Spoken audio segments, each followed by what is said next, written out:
No sé si se alcanza a ver, ¿no? Así es, doctor. Sí, está muy bien. Muy bien. Si me permite, doctor, vamos a indicarles un poco la metodología a los participantes. La primera parte va a ser de la exposición magistral que usted va a hacer, y si van a alguno otro participante requerir hacer probablemente alguna pregunta o algo, va a ser a la final de la presentación para que el doctor pueda responder a varias interrogantes o preguntas que puedan tener, y van a tener un tiempo también ellos de compartir tal vez una retroalimentación o cualquier duda respecto a la conclusión de la disertación del doctor Castillo. Entonces, si ya lo tiene preparado, doctor. Sí, ya podemos comenzar. Entonces, adelante, el tiempo es suyo. Bueno, muchas gracias por la invitación nuevamente. Entonces vamos a recordar simplemente lo que es la situación epidemiológica de COVID-19 en el departamento. Bueno, iniciando que desde marzo del año pasado que tuvimos nosotros nuestro primer caso, y esta enfermedad tuvo su inicio en diciembre del 2019, hasta ahora todavía no se ha llegado a completar la investigación, ¿no?, de cuál ha sido el origen de esta enfermedad. Esta noticia, por ejemplo, es del 11 de enero, más bien dicho, del 14 de enero, donde todavía los expertos de la OMS van a ir a China todavía a hacer la investigación correspondiente acerca del origen del virus, ¿no? Hay mucha susceptibilidad respecto a esto. Sabemos que la situación mundial actualmente está muy problemática, digamos, desde el punto de vista de la contención de esta enfermedad. Entonces todavía hay una intriga, ¿no?, acerca de esto. Entonces nosotros vimos que el comportamiento de esta enfermedad va para largo, ¿no? Como la OMS dice en las últimas actualizaciones, que este año, el 2021, ni siquiera vamos a alcanzar la inmunidad de rebaño que estamos buscando con la vacunación hasta el momento. Sabemos que estas estrategias para el control de la enfermedad todavía no están bien desarrolladas, no se tiene la veracidad de algunos de los estudios que están haciendo en la aplicación de estas vacunas, por lo cual todavía este año vamos a tener que lamentar, ¿no?, las complicaciones de esta enfermedad actualmente. Y la OMS también indica que todavía son necesarias el distanciamiento social, el uso del barbijo, ¿no?, que actualmente estamos promocionando también como instancia nacional, departamental y local. Bueno, hablando de la situación nacional, vamos a hacer un enfoque solamente estadístico de esto, porque la revisión no va a alcanzar en tiempo, tenemos limitado tiempo, es el horario de la entrega de informe diario, entonces vamos a tratar de apresurar con respecto a esto. Si hablamos de la situación nacional, todo está ligado, bueno, en el mundo también está ligado, es lo que es el R0, ¿no?, lo que significa el número de reproducción básica. Sabemos que todas las enfermedades tienen un número de reproducción básica, o R0, como se lo llama. Cada enfermedad tiene la capacidad de difundirse a la población en esta cantidad promedio. Como podemos observar, el ébola 1 a 2 personas más o menos a partir de un caso índice. La influenza 1.4, 1.5, pues vamos a mencionar. La gripe estacional baja también el R0 que tiene. Sarampión, que es una enfermedad inmunoprevenible, podemos ver que una persona infectada puede transmitir a 18 personas incluso, ¿no? Pero como podemos ver, estas enfermedades inmunoprevenibles a través de la vacuna podemos controlar. SARS de la misma forma, de 1 a 2,75, polio, la viruela, etcétera, ¿no? Y aquí tenemos en último lugar SARS-CoV-2, que tiene una R0 de 1.5 a 3.5, lo que significa que de una persona puede transmitir de 1 a 3 personas, ¿no?, a 4 personas, como se lo ha visto. Entonces, esa es la capacidad de difusión que tiene este virus. Si no entendemos esto, difícilmente vamos a poder comprender el contexto de la enfermedad. Y hasta el momento esto ha variado en el mundo, ¿no? Ha habido lugares donde se ha manifestado, incluso ha llegado a una tasa de reproducción hasta 5, ¿no? 5 a 7 incluso. Ha habido periodos. Entonces, ese es más o menos el comportamiento. A nivel Bolivia, esto es desde el día 13 de enero del 2021, cómo ha sido el comportamiento en la primera ola pandémica, a partir del mes de marzo, todo lo que sucedió en el transcurso de los meses hasta octubre más o menos, donde nos encontrábamos en desescalada. Vimos, ¿no?, el comportamiento del R0, ha variado en un rango más o menos entre 1 a 2 por persona infectada, con un intervalo de confianza del 95%. Entonces, permítame, por favor, con las 1000 disculpas del caso, doctor Castillo, ¿podría, por favor, ampliar la pantalla para que se vea mucho mejor, por favor? Está ampliada la pantalla. Ah, ya, muy bien. Pero a ver, voy a... Para que te visualice un poquito más, si fuera tan gentil. Está ampliada la pantalla, no sé. Ya, desde su presentación. Está bien, doctor, muchas gracias. Bueno. Vamos a ver. Ya. ¿Ahora se ve bien? A ver, un momento. No se ha modificado yo lo estoy viendo con pantalla completa. No sé. ¿Cómo está la presentación? No se ve. Yo lo estoy viendo en pantalla completa. Ahí me da la opción de... No se está viendo en modo presentación, doctor. A ver, un momentito, vamos a ver.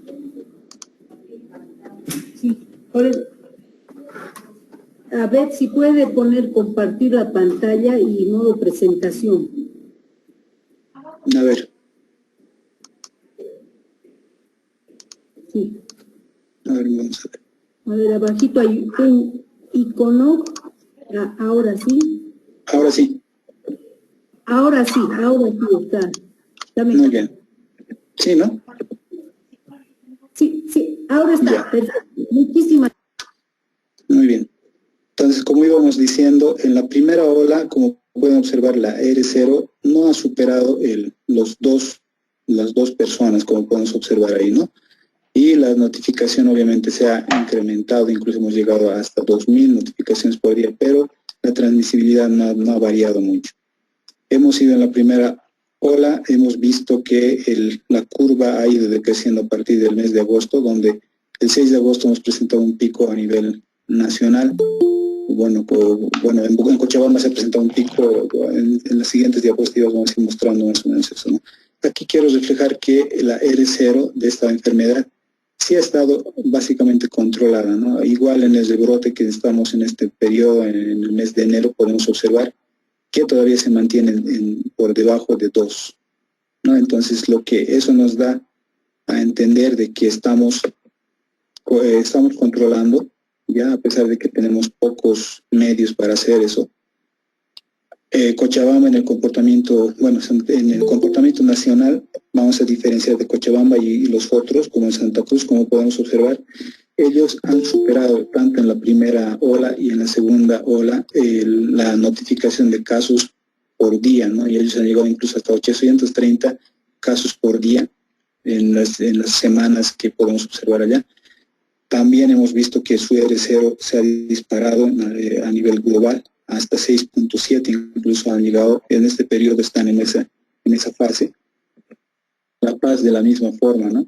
Como podemos observar, su promedio hasta 450 casos por día, como se observa ahí las curvas, y su R0 hasta 6.1.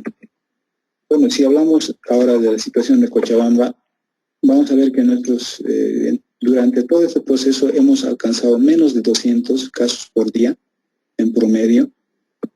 Nuestra R0 tampoco hemos superado los 5.2 hemos llegado como máximo, y ahora estamos aparentemente en una etapa de aplanamiento, ¿no? Como se menciona, la parte epidemiológica, la ralentización en el incremento. Hemos visto que a partir del 28 de diciembre, donde hemos presentado ya el rebrote, se ha notado bien, se ha distinguido bien esta curva, ¿no? Este es el comportamiento en Cochabamba del 2020 a 2021. Como podemos observar, este tiene el mismo comportamiento que el nivel nacional. solo que diferencia de nosotros en el resto del país, donde la línea negra que marca los fallecidos, como pueden observar, eso es lo que nos ha causado muchos problemas en la parte de la contención. Como ustedes han visto, a partir de marzo hasta abril y hasta parte de mayo se ha tomado en cuenta la cuarentena, las estrategias de control focalizadas, hemos tratado de ralentizar el incremento de casos, pero lamentablemente el comportamiento de la sociedad misma ha hecho que se dispare, básicamente, que siga el curso natural de la enfermedad, ¿no?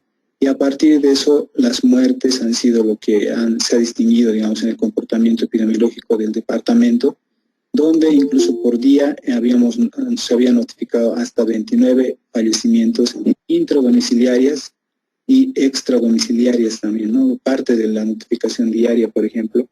Y estos son datos que son confirmados por PCR, ¿no? Ese es nuestro plus, digamos, en el departamento de Cochabamba, que hemos identificado la etiología de los fallecimientos, a diferencia de otros departamentos, ¿no? Que básicamente tuvieron poca capacidad de llegar a los fallecidos, como nosotros lo hemos tenido de forma organizada con las instituciones que daban respuesta en ese periodo. Entonces, como pueden observar, hemos llegado a un pico más o menos de fallecimientos hasta el mes de julio, donde se ha mantenido ese comportamiento.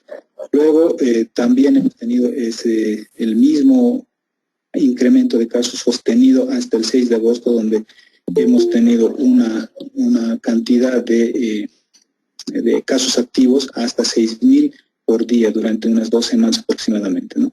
Y a partir de ahí hemos visto el descenso, le hemos visto la meseta hasta el mes de septiembre, octubre y posteriormente la desescalada.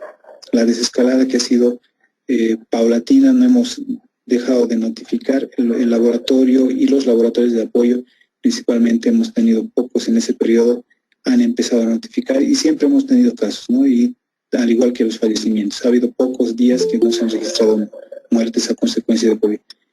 El 28 de diciembre, 2 semanas antes, ya comienza el brote en Santa Cruz. Nosotros hemos comenzado ese periodo dando un tiempo mínimo, digamos, con incremento sostenido de estos casos que llegaban más o menos por encima de 100. Y a partir del 28 ya se dispara la curva epidémica, ya vamos a ver, hemos visto que ha habido un crecimiento exponencial de forma súbita en la parte inicial del rebrote, pero hemos visto que ha sido ralentizado, podríamos decir, ¿no? Muchas veces por las estrategias, bueno, gracias a las estrategias que hemos implementado durante ese periodo. Esta es una imagen más ampliada, digamos, de lo que hemos hablado hasta la época del rebrote en la que nos encontramos actualmente, ¿no? Como pueden observar, la curva nos marca el inicio con una fase exponencial, posteriormente hay una caída en la notificación de casos, pero sí los sospechosos se incrementan, ¿no? Esta época la gente también está susceptibilizada del incremento de casos a nivel mundial, por lo cual la sospecha clínica también ha sido identificada por el personal de salud. Lo que quiere decir que las personas que han tenido síntomas no necesariamente han sido COVID, ¿no? Por ejemplo, aquí hemos triplicado incluso la notificación de casos. Los laboratorios ya han incrementado el número, a diferencia de la primera ola, donde teníamos 2 laboratorios o hasta 4 máximo que nos apoyaban en el diagnóstico. Actualmente tenemos más de 16 laboratorios que nos notifican a diario el procesamiento de las muestras y de la cantidad de pacientes que acuden para ser diagnosticados. Entonces, como podemos observar, a mayor sospecha clínica, estamos viendo que la captación de casos está reduciéndose o está manteniéndose en este momento. Y esta es la tendencia que se tiene, ¿no? Actualmente. Es una copia, más o menos, podríamos decir, casi el mismo comportamiento de Bolivia, ¿no? Esto es la tendencia en el departamento de Cochabamba. Aquí podemos observar los casos, los positivos de línea azul y los fallecidos que estamos observando de línea naranja. ¿No? Ahí podemos observar que la tendencia para los siguientes meses es a incrementar. o a mantenerse sostenidamente con una notificación por debajo de 200 casos, ¿no? Y lo que nos llama la atención es el incremento de casos de fallecimientos. Eso sigue o se mantiene la curva de crecimiento diario, ¿no? Como podemos observar, de menos cantidad de 2 fallecidos por día, de 5 fallecidos por día, estamos llegando hasta 8, con un promedio por día estamos notificando hasta 5 fallecimientos a día, ¿no? Por eso la tendencia también nos marca que para los meses de febrero y marzo quizá estemos alcanzando la meseta. Lleguemos al pico inicialmente en el mes de marzo, la meseta, y vayamos aplanando o en la desescalada, ¿no? Pero eso depende mucho del comportamiento de la población también. Nosotros no podemos asegurar eso. No estamos en la parte inicial, si comparamos con la primera ola, estamos a ese nivel. Pero con las estrategias que tratemos de aplicar en este periodo, quizá logremos aplanar esta curva. Bueno, si hablamos de la tasa de incidencia, vamos a ver que el municipio con más carga poblacional o con más densidad, como es el municipio de Cochabamba, tiene, ¿no?, una tasa de incidencia por encima de los 2.000 casos por 100.000 habitantes. Y aquí el resto de los municipios tienen menos de 100.000 habitantes, entonces la proporción va a ser más baja, como podemos observar. Pero hay municipios que son parte del eje troncal y el eje metropolitano de Cochabamba, donde se mantienen, ¿no?, cifras por encima de 800 casos.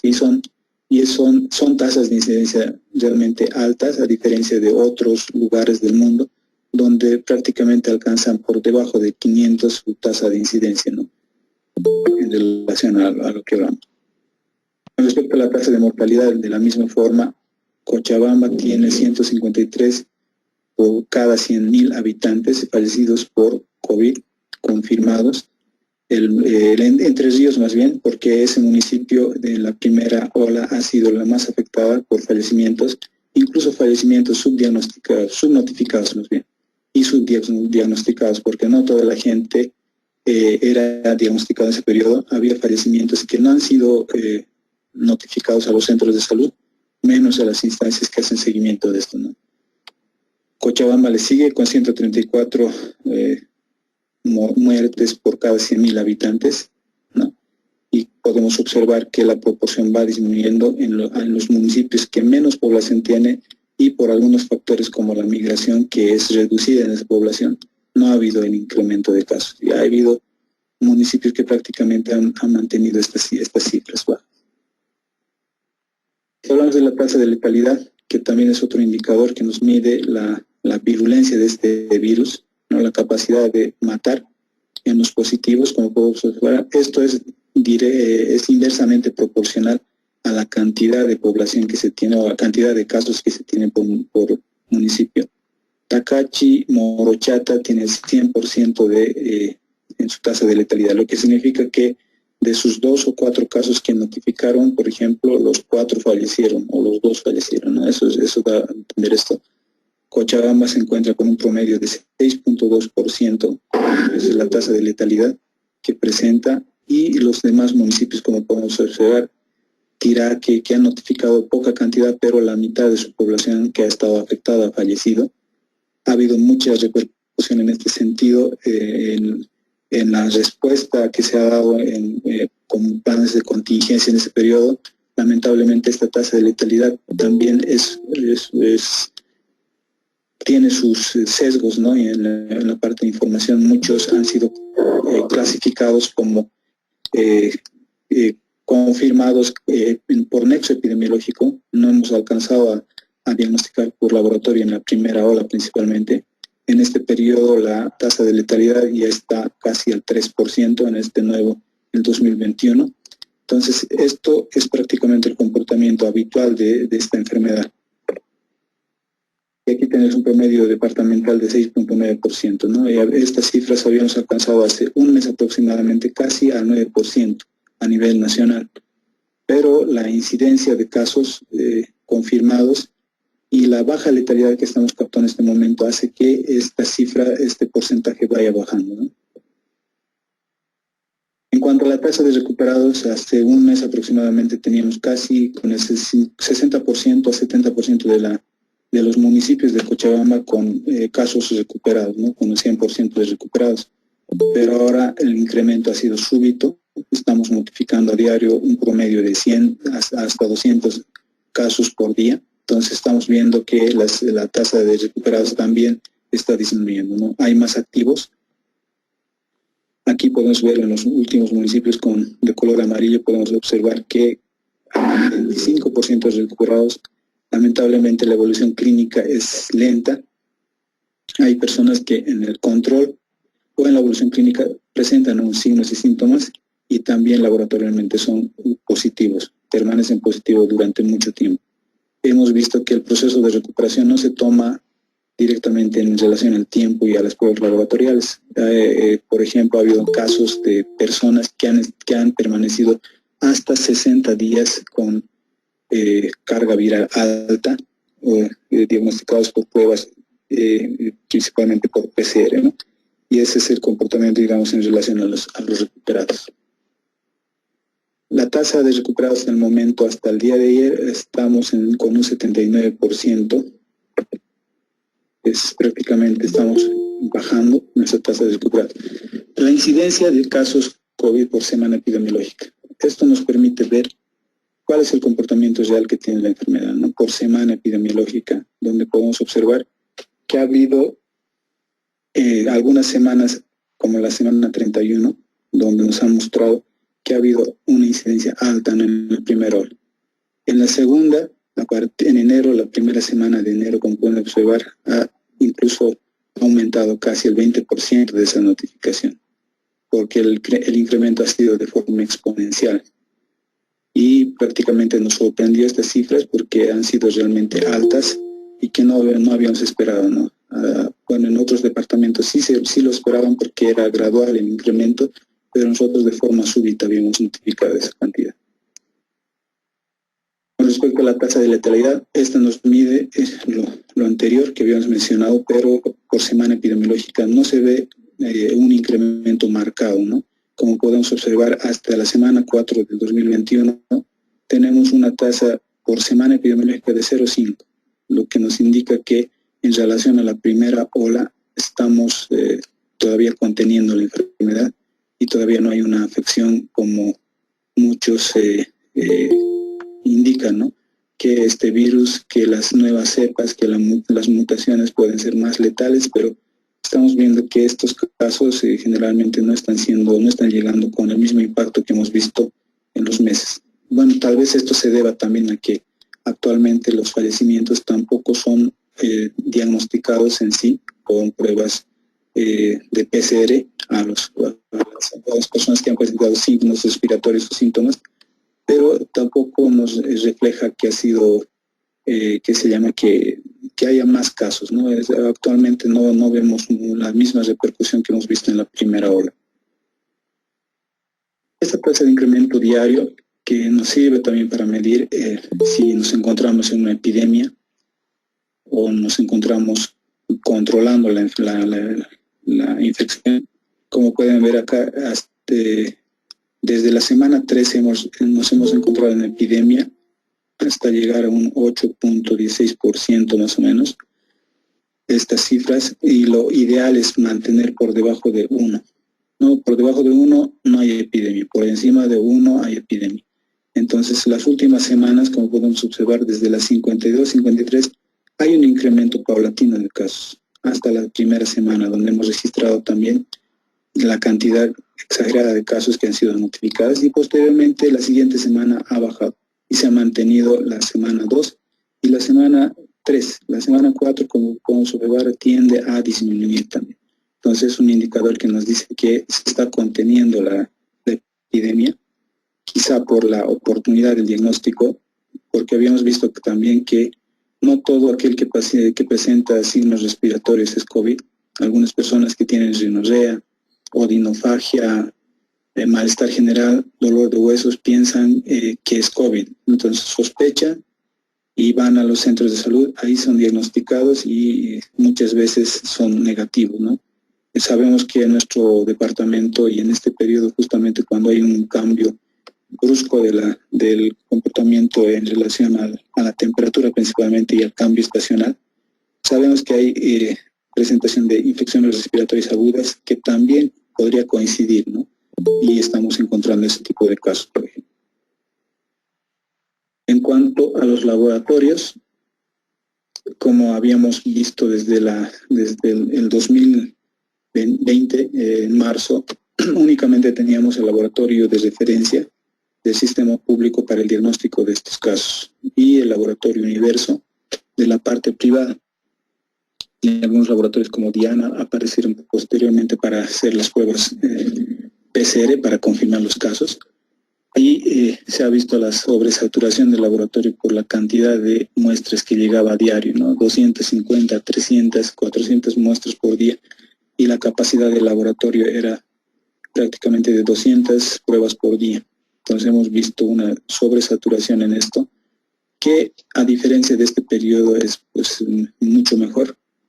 Ya se tienen, como bien mencionado, pruebas de diagnóstico que son más asequibles, digamos, son más baratas, como las pruebas antigénicas. Tenemos las pruebas serológicas, algunas con mayor sensibilidad, como las pruebas de ELISA, por ejemplo, la contrainmunofluorescencia, etcétera. ¿No? Hay varias técnicas que se utilizan, y igual con la PCR que tenemos actualmente. Tenemos laboratorios, hasta la fecha tenemos la notificación de 16 laboratorios en promedio por día para la captación de estos casos, fuera de los laboratorios que notifican las pruebas rápidas, digamos, que nos orientan a investigar pues, la posibilidad de presentación de casos de COVID para posteriormente confirmarlos con PCR, ¿no? Este porcentaje diario nos muestra, digamos, en el mes de diciembre, cuál ha sido el porcentaje, ¿no? Hemos llegado, de las muestras que nos llegaba, el 6% era positivo, después el 10% ha ido incrementado posteriormente hasta la semana 1. Entre la semana 53, mes de diciembre, hasta el día 28, por ejemplo, el 29%. Posteriormente pasa a enero, el 1 de enero, con 64% de porcentaje de positividad, que es realmente alto, pero posteriormente, como pueden ver, va disminuyendo, ¿no? Y se mantiene en un promedio más o menos entre 30 y 40% más o menos de porcentaje de positividad. Y en la última semana, en la semana 4, podemos observar que hemos visto un promedio entre 20 hasta 26, 25 más o menos, ¿no? Que es un promedio de porcentaje de positividad casi el 25% simplemente en relación a las otras semanas. Esto también es importante, ¿no?, resaltar que los municipios hasta el 6 de enero teníamos 24 municipios que habían notificado casos, aunque un solo caso notificado confirmado por COVID. Esto se dispara en poco tiempo, ¿no? Hay algunos municipios, bueno, un municipio principalmente, el municipio de Alalay, que no ha reportado ningún caso tanto en la primera ola, en la segunda, en el rebrote, ¿no? Actualmente se sigue haciendo la investigación epidemiológica, pero todavía no se tienen datos. Los últimos reportes nos muestran que el comportamiento por edad va relacionado más en la edad económicamente activa, entre 20 a 39 años, hasta 49 años, como podemos observar. La barra roja representa al 2020, la barra verde representa al 2021. Prácticamente tiene el mismo comportamiento, al igual que el predominio también en la tercera edad, ¿no? Mayores de 60 años, donde se ha visto la mayor letalidad en relación a esta enfermedad COVID. Y la diferencia entre las tasas de letalidad acumulada, 7% en todo lo que viene la pandemia, y el rebrote a partir del 28 de diciembre a 3% más o menos. Siempre va un predominio para el sexo femenino, ¿no? Actualmente tenemos 35 municipios con casos notificados, 12 municipios que aún no han notificado. Entonces, en 2 semanas prácticamente ha incrementado, ¿no? Casi ha aumentado 10 municipios más que inicialmente no habían notificado el rebrote, entonces ya tenemos esto. Y aparte las reinfecciones. Solo tenemos datos de reinfecciones, por ejemplo, en estos municipios del personal de salud, pero no tenemos de la población. Eso también es un trabajo que actualmente se está tratando de realizar a partir de las coordinaciones de red. Seguramente en los siguientes días ya vamos a tener también las reinfecciones, que es otro problema de salud pública que se suma a ¿no? a la pandemia principalmente. Y las muertes por día en este año, a partir del 28 de diciembre y en enero prácticamente, como podemos observar, estamos viendo la notificación diaria de fallecimientos que nos refleja el comportamiento también de la gente, ¿no? Muchas de las personas, hemos visto cuál ha sido el comportamiento para fin de año. Habían fiestas, prácticamente se ha roto las medidas de bioseguridad, ¿no? Jóvenes que se han encontrado en discotecas, las fiestas patronales han seguido de forma normal en el Valle Alto principalmente, en el Cono Sur. No ha habido esa restricción que se necesitaba para controlar este rebrote principalmente. Entonces, este es el reflejo del comportamiento de la gente, ¿no? La letalidad. Obviamente hay mayor notificación también de niños. Pues si vamos a la calle, nosotros vamos a ver niños sin barbijo. Los padres sí están bien protegidos, pero los niños están sin protección. Los niños son un vector importante para la transmisión hacia las personas de la tercera edad. Y los niños, muchos de los casos pueden ser asintomáticos, como hemos visto de acuerdo al comportamiento. Entonces, ellos transmiten a los adultos, y los adultos que son susceptibles, ya sean por primo-infección o reinfección, tienen ese comportamiento y llegan a la letalidad, ¿no? Y eso es lo que estamos observando diario. Bueno, con respecto a las expectativas que se tienen, a nivel mundial, esto es un cuadro que nos muestra en Sudamérica. ¿Cuál es la edad también? Estamos con el mismo perfil epidemiológico a nivel regional. La edad más afectada va a ser siempre entre 20 hasta 49 años, con la mayor cantidad de casos, al igual que los mayores de 60 y 70 años, ¿no?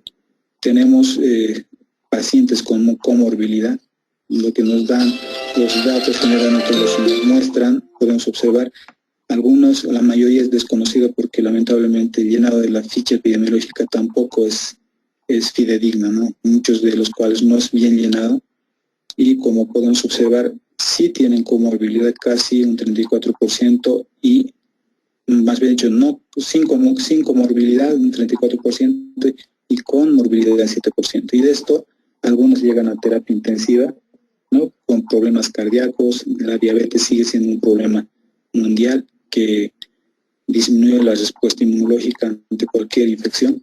Las pruebas, las enfermedades inmunológicas, las autoinmunes, las enfermedades pulmonares, las enfermedades crónicas principalmente que afectan al riñón, etcétera, ¿no? Aquí podemos observar todo ese comportamiento, la comorbilidad entre pacientes con malfunción orgánica, por ejemplo, disfunción orgánica múltiple, como podemos observar allá. Actualmente tenemos como problemas que afrontar. Actualmente también es un problema la infodemia sobre las vacunas, principalmente las pruebas que se tienen también para el diagnóstico, las sindemias que se vienen. Todos los países del mundo tienen patologías prevalentes que muchas veces se disparan, ¿no? en nuestro medio. Por ejemplo, en este periodo en Cochabamba tenemos los desastres naturales que se suman, y también se suman otros problemas pulmonares como hantavirus, leptospirosis, que también van a repercutir posteriormente. Esperemos que no suceda eso, que también tienen una manifestación clínica sintomatológica parecida al COVID. Entonces, estas sindemias, el dengue también se suma a esto. Entonces, son problemas que se vienen en este tiempo, que lamentablemente tenemos que dar respuesta en poco tiempo para evitar más fallecimientos, ¿no? La aparición de nuevas cepas, como la inglesa, prácticamente Bolivia, Uruguay, si no me equivoco, Paraguay, más bien, Venezuela no tiene la cepa inglesa, pero nosotros en Bolivia seguimos recibiendo vuelos internacionales, vuelos de repatriados, vuelos humanitarios, como los llaman, a diario, bueno, una vez a la semana por lo menos en Cochabamba, y personas que proceden de Europa. Entonces, por lógica, suponemos que las nuevas cepas ya están presentes en nuestro territorio, ¿no? Al igual que las nuevas cepas de Brasil, por ejemplo. Las de Brasil, prácticamente a diario recibimos vuelos de ese país. Entonces, tenemos que afrontar estas expectativas que tenemos hasta el momento, nuevas enfermedades, nuevos problemas de salud pública que debemos resolver. Aquí hablando de las nuevas cepas que tenemos en nuestro medio, en nuestro país, alrededor nuestro, hasta el 20 de enero se tiene esta información, ¿no? A partir de varios estudios que se han realizado, alguna bibliografía que se tiene acá, sacaron esto, ¿no? La OPS también se encarga de esto, entonces ya han asociado al riesgo la letalidad con esta nueva variante, ¿no? Y acá tenemos también las dos variantes que se encuentran en Brasil, ¿no? Y en otros países también. Las vacunas, de la misma forma, varias industrias farmacéuticas están en proceso de vacunación. Acá, más bien dicho, en preparación de vacunas. Están algunas en tercera fase, ¿no? Acá tenemos las vacunas que ya próximamente quizá lo tengamos en Bolivia ya para inmunizar a la gente, la cantidad de dosis, cómo se prepara todo. Ya tenemos las nuevas tecnologías que se están utilizando, como los vectores virales, que actualmente la vacuna Sputnik V se tiene en su desarrollo tecnológico todo esto. Entonces, tenemos más tecnología que está innovando, digamos, en la inmunización a nivel mundial, y varias de ellas se encuentran en tercera fase, ¿no? Quizá en el futuro ya tengamos también cualquiera de estas para el control de esta pandemia. Bueno, si tuvieran alguna pregunta más acerca de esto. Muchísimas gracias. Voy a, por favor, permitirme recordar a los participantes la metodología que utilizamos para este tipo de cursos. Primeramente hay el tiempo de exposición magistral, que ya lo hizo el doctor. Un segundo momento es que los participantes puedan realizar sus preguntas si desean con un mensaje de texto. Vamos a estar al tanto de quienes desean hacer una pregunta al doctor. Y el tercer momento, el exponente, en este caso el doctor Castillo, tomará el tiempo para dar la respuesta pertinente. Y también recordarles a los participantes que todos los materiales van a tenerlos al PDF al concluir el curso. Entonces, si hay algún participante que quiere tomar la palabra para las preguntas que se le va a dar, el tiempo es de ustedes. Adelante.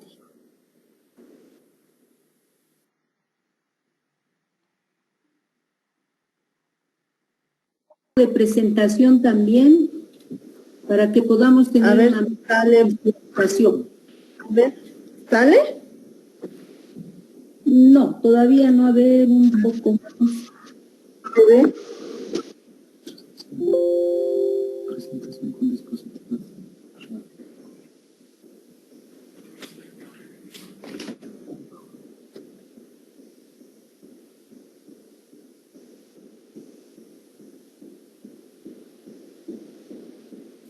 Por favor, póngale modo presentación. Se ve, pero póngale modo presentación.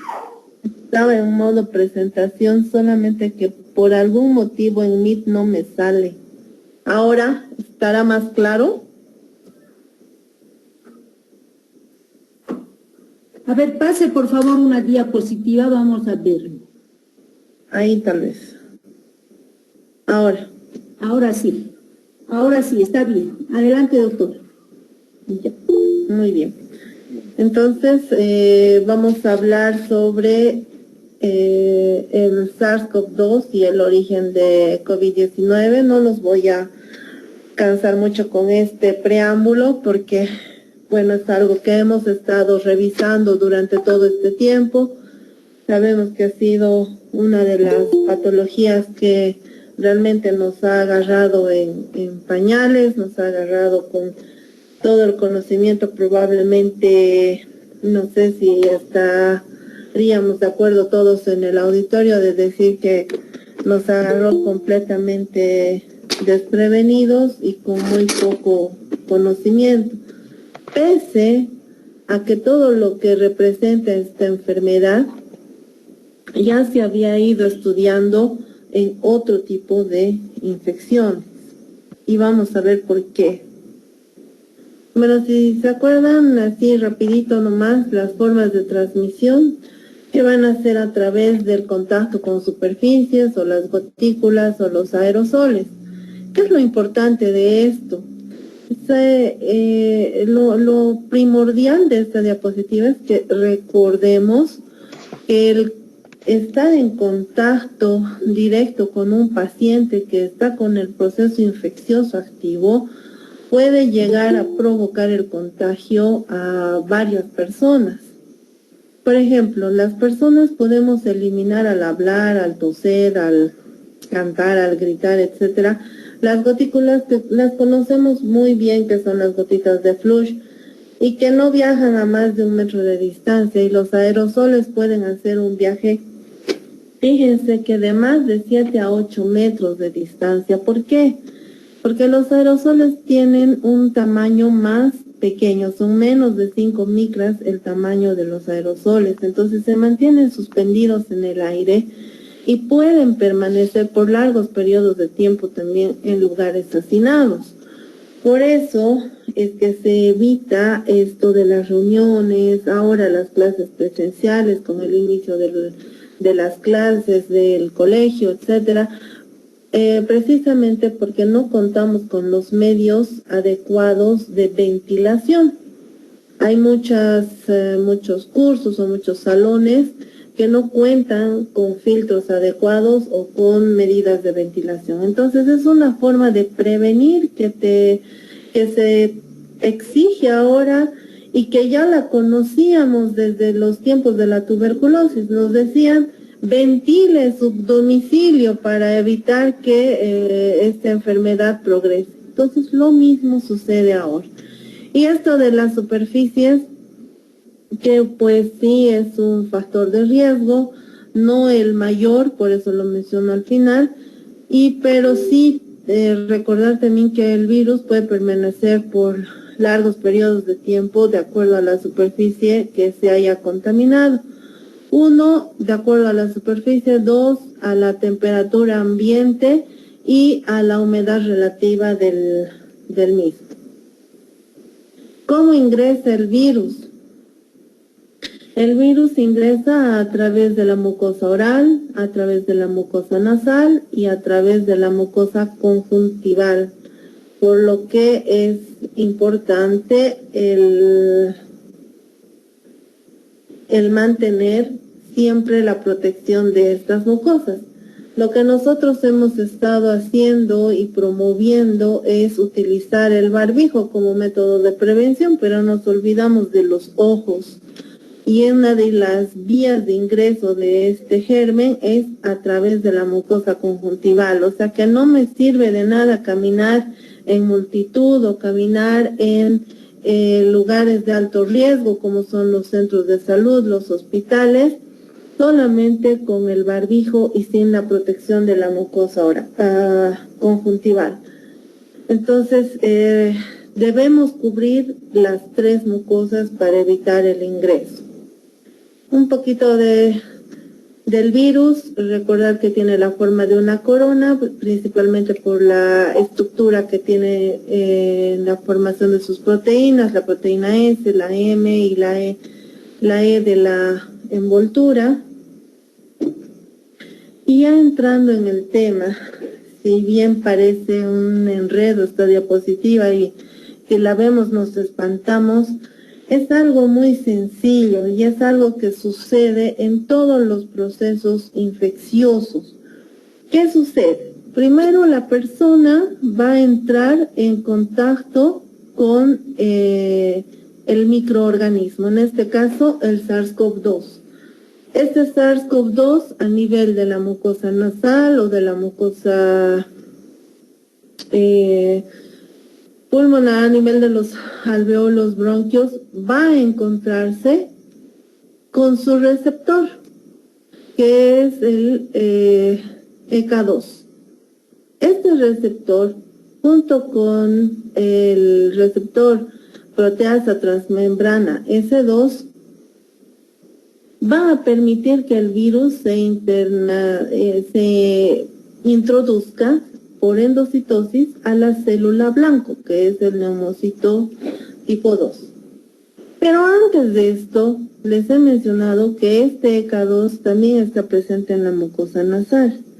Y esta es una de las explicaciones por las cuales podríamos nosotros tal vez concluir en que la infección en los niños es menos frecuente. ¿Por qué? Porque la cantidad de estos receptores en la mucosa nasal de los niños es mucho menor que en la de los adultos. Entonces, esto nos permitiría concluir esto, ¿no? Que la infección en los niños es menos frecuente. ¿Qué sucede una vez que el virus ha ingresado a los neumocitos tipo 2? Pues se replica, ¿sí? Se libera, hay formación de transducción, la formación de la nueva envoltura y finalmente la eliminación del virus. Esto a grosso modo de lo que es la réplica viral. En este momento de la replicación viral o en el momento en que nuestro organismo reconoce al agente patógeno, ¿qué sucede? Sucede una liberación de citoquinas importante. Entre las principales, porque son muchas las que se liberan, la principal es la interleucina 6, que va a participar tanto en el proceso inflamatorio como en la mayor complicación y tal vez la complicación más temida de la enfermedad, que es la trombosis, ¿sí? Entonces, esta interleucina 6 junto con la interleucina 7, factor de necrosis tumoral alfa, interleucina 1 beta, etcétera, son muchos los factores proinflamatorios, van a ocasionar algo que ya sabíamos desde la sepsis, que ocasiona un daño endotelial, ¿sí? Este daño endotelial se caracteriza principalmente por el aumento de la permeabilidad y la vasodilatación de los microvasos a nivel pulmonar, ¿sí? De la microcirculación. Y esto va a favorecer a una cascada, a un círculo vicioso aún mayor, que va a producir mayor problema inflamatorio. Ahora, ¿en qué se basa este proceso inflamatorio? Se basa primero en la salida de células inflamatorias hacia el sitio de la infección y además salida de plasma hacia los alveolos, ocasionando edema y ocupación de estos alveolos con el desarrollo final de neumonía. Entonces, si vemos esta situación, es bastante conocida ya por nosotros, si hacemos referencia a la fisiopatología del proceso infeccioso. Esta infección, o más bien, esta respuesta inflamatoria, como va a permitir la diseminación de estas citoquinas y quimosinas por todo el organismo, también se van a afectar otros órganos. Va a haber afección a nivel cerebral, a nivel cardíaco, hepático, y esto se va a caracterizar, o más bien va a caracterizar esta afección a una sepsis viral con falla multiorgánica al final y bueno, el deceso del paciente.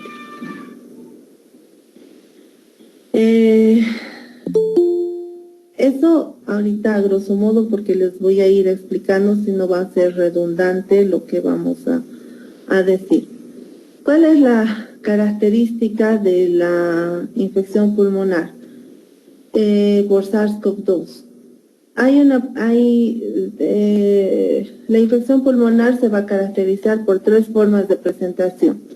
el síndrome de dificultad respiratoria aguda con daño alveolar difuso, la oclusión microvascular alveolar trombótica difusa y finalmente la inflamación de las vías respiratorias asociadas a mediadores inflamatorios. Si se dan cuenta, esta forma que han tenido los diferentes autores de N artículos, esta forma de clasificación de la fisiopatología de la enfermedad o de la forma de presentación de la lesión pulmonar está siempre dando vueltas alrededor del mismo proceso fisiopatológico, que es la inflamación. Sin inflamación, sin proceso inflamatorio, no habría todo el daño pulmonar que vemos con SARS-CoV-2. Pero este proceso inflamatorio, si recordamos también, tiene el objetivo de controlar el proceso infeccioso. Mi organismo está tratando de controlar el proceso infeccioso al tratar de liberar estas citoquinas, llamar mayor cantidad de células, tratar de destruir al germen. Sin embargo, esta respuesta es tan agresiva que eso es lo que va a ocasionar todo el cuadro clínico. ¿Qué va a ocasionar este proceso inflamatorio a nivel pulmonar? Alteración en la oxigenación alveolar, hipoxemia, acidosis y ya en el punto final para el culmen de la enfermedad o sale el paciente recuperado o sale con secuelas de fibrosis o bueno, no logra vencer la enfermedad y fallece. Esas serían las formas. Normalmente, ¿qué sucede a nivel pulmonar? La circulación sanguínea va a tratar de llevar hasta los alvéolos la mayor cantidad de sangre oxigenada posible. Pero no es que lleva a velocidad lleva una, quiere que alcance una cantidad adecuada de sangre, pero para que pueda absorberse el oxígeno, la velocidad de la sangre que va a circular por estos capilares va a ser más lenta. Esto porque la presión intrapulmonar también es menor. ¿Cómo es que llega la circulación de buena manera hasta los pulmones y va a poder distribuir o va a permitir el mecanismo de ventilación-perfusión? Por la fuerza de gravedad, esta sangre que fluye a través de los capilares va a llegar en mayor medida a las bases y a las partes declives del pulmón, facilitando en estas áreas la ventilación-perfusión con mayor facilidad. Y la contracción de los esfínteres capilares alveolares en las zonas 1 y 2 hace que también el flujo sea mayor a nivel de las bases. Esto sucede normalmente, ¿ya? Entonces, estamos de acuerdo que el mayor flujo, mayor intercambio, etcétera, va a suceder a nivel de las bases pulmonares. ¿Qué sucede con el COVID? Sucede justamente la ocupación de los alvéolos por el proceso infeccioso, por el proceso inflamatorio. Este es un alvéolo normal y este es un alvéolo que está sufriendo el proceso infeccioso. El virus va a ingresar al alvéolo afectado, se produce toda la liberación de citoquinas, hay una alteración endotelial que va a permitir la salida de plasma hacia los alvéolos, la ocupación del plasma con proteínas y todo lo que contenga esto, células, mismos virus, etcétera, que va a ocasionar la formación de una secreción de ocupación de los alvéolos, ¿sí? Al mismo tiempo, este aumento de la permeabilidad y esta vasodilatación va a hacer que también lleguen células de defensa por quimiotaxis y se haga un círculo vicioso en lo que es la liberación de citoquinas y se produzca mayor proceso inflamatorio. ¿Sí? Esto sería la primera fase del daño alveolar. Y si sucede en muchos o en la mayoría de los alvéolos pulmonares, pues estaríamos hablando de un daño difuso. La ocupación de estos alvéolos va a dificultar lo que es el intercambio gaseoso. Va a hacer que las paredes de los alvéolos sean más rígidas por el proceso inflamatorio, entonces no va a haber una buena ventilación a causa de este proceso inflamatorio. Y es por esto, por toda esta explicación, que se considera que la posición de los pacientes en el momento que están presentando este cuadro debería ser prona. En los pacientes cuando están en decúbito supino, el peso de los órganos como el corazón van a presionar el pulmón y los líquidos inflamatorios. El peso del corazón y los líquidos inflamatorios van a hacer que se compriman los pulmones y haya una menor compliance, un aumento en el espacio muerto y en el shunt, lo que va a empeorar el intercambio gaseoso. Ya hemos dicho que están ocupados además los alvéolos y ahora hay edema y ahora el paciente no va a lograr distender adecuadamente los pulmones. Y para contrarrestar esto, se considera que el paciente debe estar en posición prona. Esto para liberar la presión ejercida por el corazón, la distribución de los líquidos hacia las zonas anteriores y se consiga una mejor ventilación de los alvéolos basales.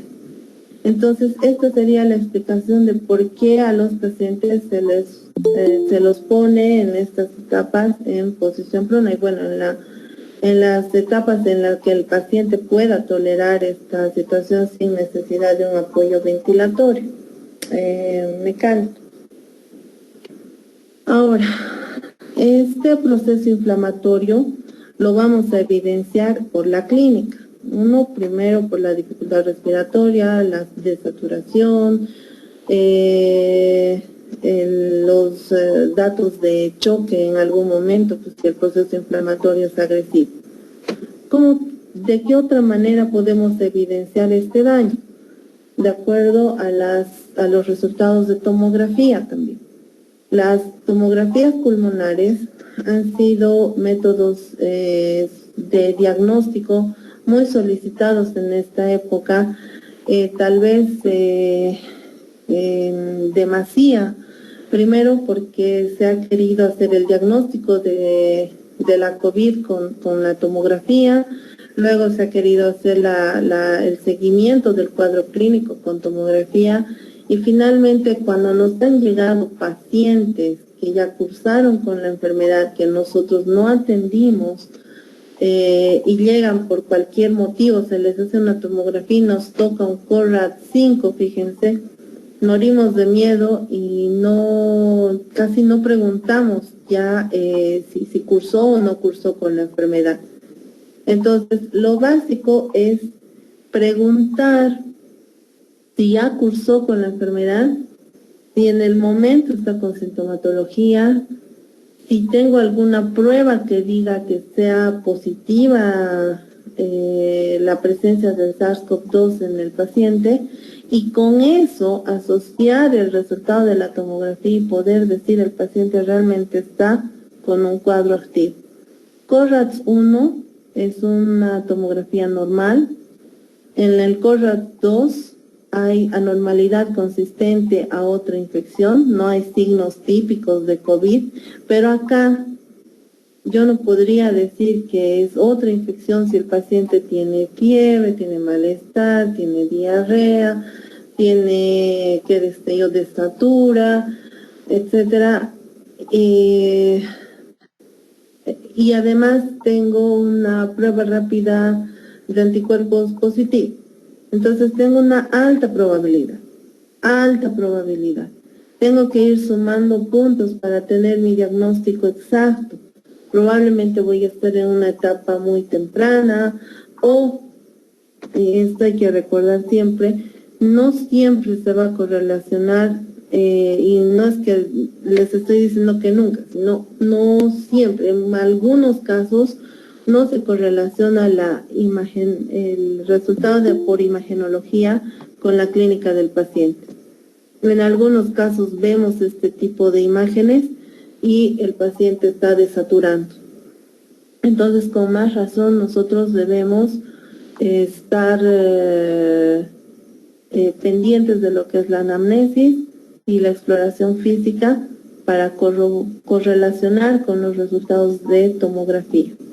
CORRAT 3 se considera indeterminado y anomalías que indican infección, pero no son determinantes de COVID, y CORRAT 4, bueno, el nivel de sospecha es alto, hay consolidaciones multifocales, vidrio esmerilado, unilateral, y acuérdense que estas lesiones generalmente son periféricas, y esto es comprensible por lo que hemos explicado. Entonces, eso nos va a llamar más la atención para diagnosticar COVID. En el CORRAT 5, la infección de COVID, vidrio esmerilado, multifocales, distribución basal y periférica, adelgazamiento vascular y patrón de empedrado. Y en este caso, obviamente, el paciente ya podría tener PCR positivo, que nos ayudaría aún más a confirmar el diagnóstico. Y CORRAT 6, la tomografía ya es bastante sugerente, tiene un PCR positivo y además que la clínica es consistente con la enfermedad. Otra forma de poder diagnosticar en esta etapa, o bueno, en las etapas de la enfermedad, es la ecografía torácica. En esta ecografía torácica, si es que no quisiéramos utilizar el método diagnóstico de tomografía de forma muy frecuente por la irradiación en el paciente o cualquier otra circunstancia, la ecografía nos muestra lo que son la presencia de las líneas B bilaterales y difusas, ¿sí? Que son patognomónicas de la enfermedad. En algún caso, ya cuando el cuadro está evolucionando hacia una neumonía, vamos a observar consolidaciones o condensaciones y hepatización, derrame. Es muy raro de poder ver por el virus, pero sí se han observado casos. Igual las consolidaciones. Entonces, cuando vemos esta evolución en la ecografía torácica,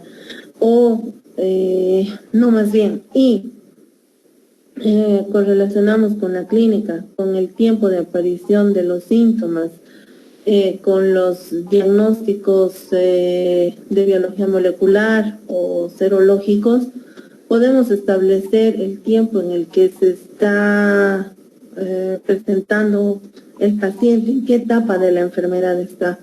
Y esto es importante establecer, porque una cosa va a ser tratar las complicaciones del paciente, otra cosa va a ser prevenir el contagio por este paciente a los demás o a nosotros como médicos o a sus familiares, y el poder establecer el pronóstico en cuánto tiempo el paciente va a mejorar o cuánto tiempo más debería permanecer aislado. Si se dan cuenta, en esta primera etapa, en esta primera fase de la enfermedad,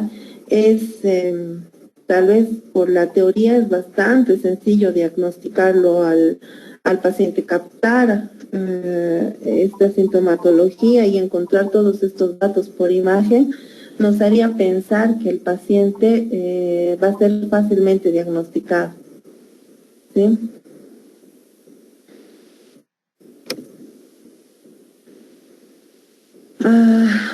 Bueno, en esta primera etapa, en cuanto tratamiento lo que nos recomiendan es la utilización del oxígeno, la posición prona, el estabilizar hemodinámicamente al paciente. La utilización de antibióticos en esta primera etapa tiene que quedar claro que es únicamente con la intención de evitar sobreinfecciones bacterianas.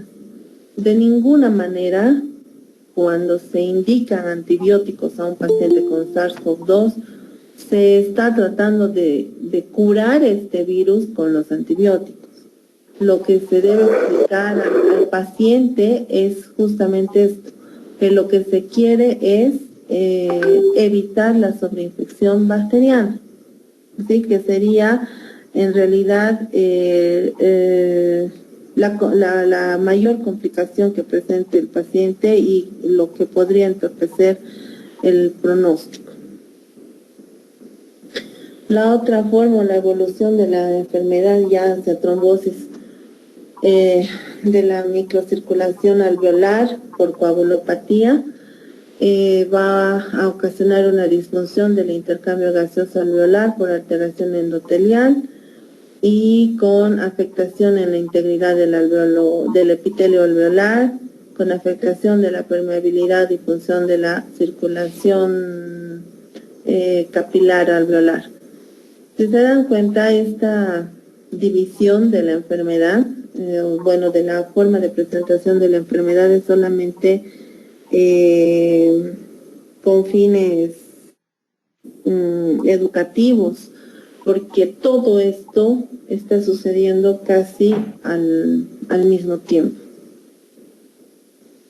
La trombosis microvascular y macrovascular va a ocasionarse por una tormenta de citocinas que activan los leucocitos, activan al endotelio para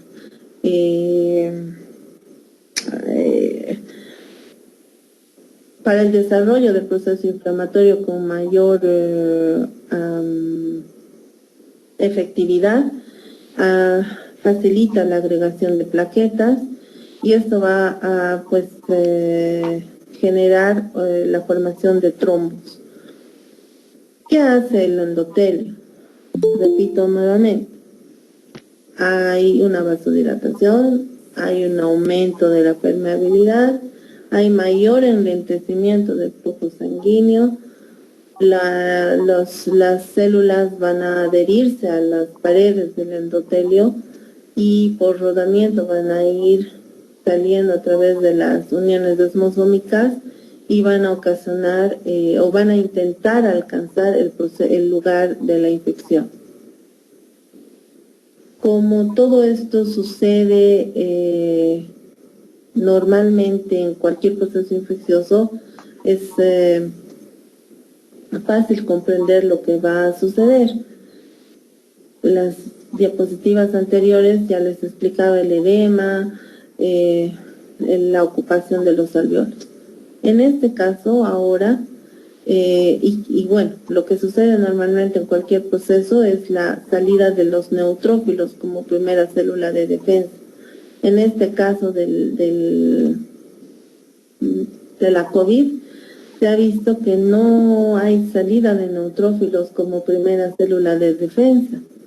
Sin embargo, hay acúmulos de neutrófilos, hay trampas de neutrófilos que son acúmulos de DNA de estos neutrófilos degenerados que van a estar sobre los trombos en formación y estos van a facilitar o van a permitir que por activación de la vía extrínseca y por contacto van a aumentar la presentación del factor tisular, la activación del factor 12 y van a permitir que se forme con mayor facilidad estos trombos. Van a facilitar la trombosis en el paciente con COVID. Entonces, de acuerdo a todas las observaciones, a todas las investigaciones que se han hecho, Estos pacientes con COVID grave van a tener marcadores séricos elevados, de activación de neutrófilos y la formación de las trampas de neutrófilos. Entonces acá está el proceso inflamatorio, la salida de células, la llegada de las plaquetas, agregación plaquetaria, glóbulos rojos, la fibrina y la formación de los trombos. Entonces, esto es lo que está sucediendo a la par del proceso inflamatorio. Por eso les digo que no se podría separar solamente por academia.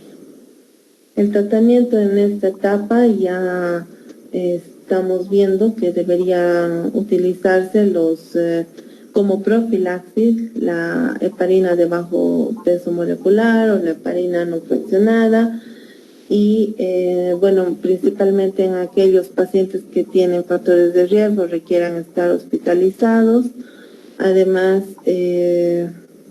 aquellos pacientes que estén postrados o pacientes que tengan enfermedades de base crónicas como cáncer. En esta etapa, y bueno, hasta ahorita nos han invadido una gran cantidad de medicamentos que podrían utilizarse con el fin de disminuir el proceso inflamatorio o de controlar la trombosis, y siempre te recomiendan el utilizar estos fármacos lo más antes posible para evitar llegar a la complicación, a que ya se produzca la trombosis, a que ya se produzca las complicaciones por la infección, ¿sí? Entonces se han usado terapias que controlen la producción de interleucina 1, interleucina 6, que son las más agresivas en este caso, interferón gamma, utilizando corticosteroides, inhibidores de la sinasa de Janus, ligandos, etcétera. Y como les digo, siempre intentando prevenir el proceso inflamatorio. Bueno, y los mismos agentes antivirales, porque ellos van a actuar a nivel de la replicación viral, evitando su la adhesión del virus a su receptor, que es el EK2. Sin embargo, estas medidas tomadas ya en diferentes tipos de investigación, doble ciego o multicéntricos, etcétera, han demostrado con algunos errores la eficacia de estos fármacos, y otros han demostrado muy poco efecto. Entonces, cualquiera de ellos que se vaya a utilizar por el momento, y porque no contamos con uno específico, está a título de tratamiento compasivo. Ahora han sacado otro fármaco como el dipiridamol, un adenosinérgico, como tratamiento o como profiláctico para la trombosis arterial, o en asociación con la aspirina o la warfarina. Como les digo, esto también está en investigación, no está comprobado al 100% de que va a tener un efecto positivo.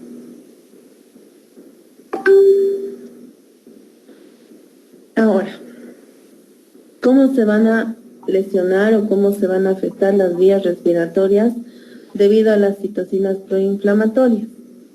Este virus no solamente va a afectar la función de difusión del gas alveolar, también va a producir una inflamación en las vías respiratorias que va a afectar la ventilación.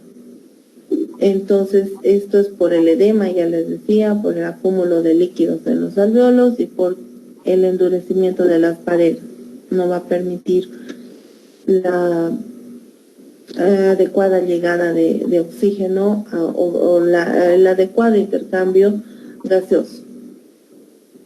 Ahora, la asociación entre bronconeumonía y neumonía por COVID-19 proporciona una evidencia de la afectación en la ventilación de vías respiratorias. ¿Ya?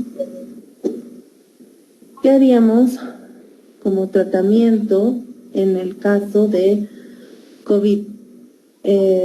Como les he dicho, existen muchos medicamentos que se han utilizado, principalmente se han sugerido los antivirales, remdesivir, favipiravir, ribavirina, lopinavir, ritonavir, el arbidol. El arbidol estaba sugerido hace mucho tiempo para el sincicial respiratorio, ¿sí? Entonces, estos antivirales nos están ayudando o más bien están actuando en la replicación viral para evitar la formación de o para más bien reducir la carga viral. Los antiinflamatorios, lo propio, que van a cortar en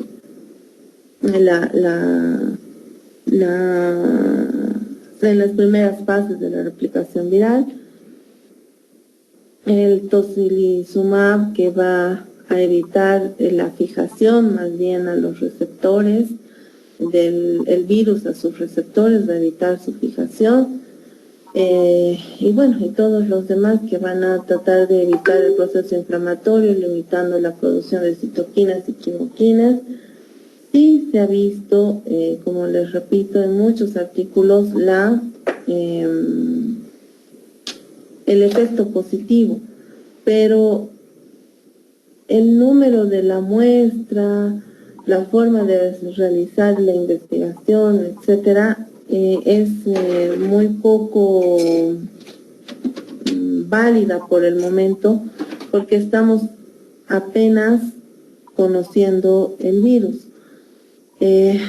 Mi recomendación sería si vamos a utilizar alguno de estos fármacos, que sea únicamente a término de tratamiento compasivo por el momento, porque no podemos asegurar que el paciente va a curarse con alguno de estos. ¿Cuáles serían las secuelas? Las secuelas que se han visto a raíz del proceso infeccioso son principalmente la fibrosis, ¿no es cierto? Más o menos se ha hecho son varios estudios, pero este es algo interesante, en el que se han reclutado a 97 personas, más o menos en un año, y se han identificado anomalías radiográficas de tórax más o menos en un 28% de los pacientes. ¿Qué muestra? Pues muestra justamente una extensa lesión pulmonar del tipo de fibrosis. Esta fibrosis pulmonar va a mostrar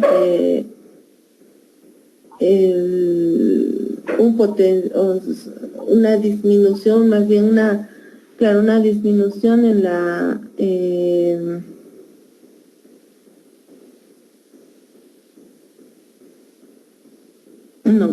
la fibrosis pulmonar se va a caracterizar por una cicatrización a este nivel. Esto es la fibrosis, una cicatrización después de una lesión grave.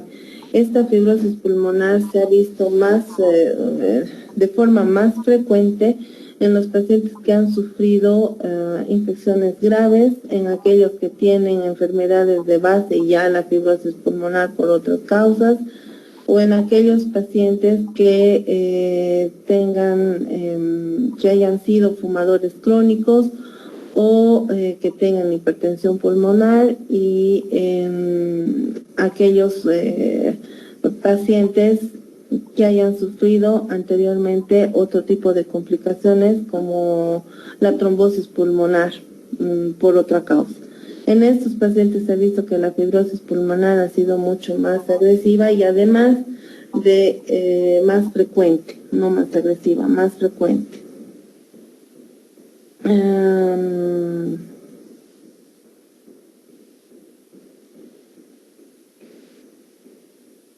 Y bueno, esa era la presentación, porque se ha tratado de dar un pantallazo sobre lo que es la neumopatía por COVID y las secuelas que la mayor, la más tenida, pues es la fibrosis pulmonar, la restricción pulmonar que ocasiona el virus por el daño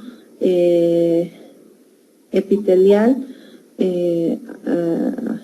broncopulmonar. Y eso sería la exposición. No sé si tienen alguna pregunta. Invitamos a todos los participantes si desean hacer alguna pregunta referente al tema, o pueden también por escrito mandar un texto para que la doctora pueda responder todas las preguntas o las dudas que se puedan tener. El tiempo es de los participantes, por favor.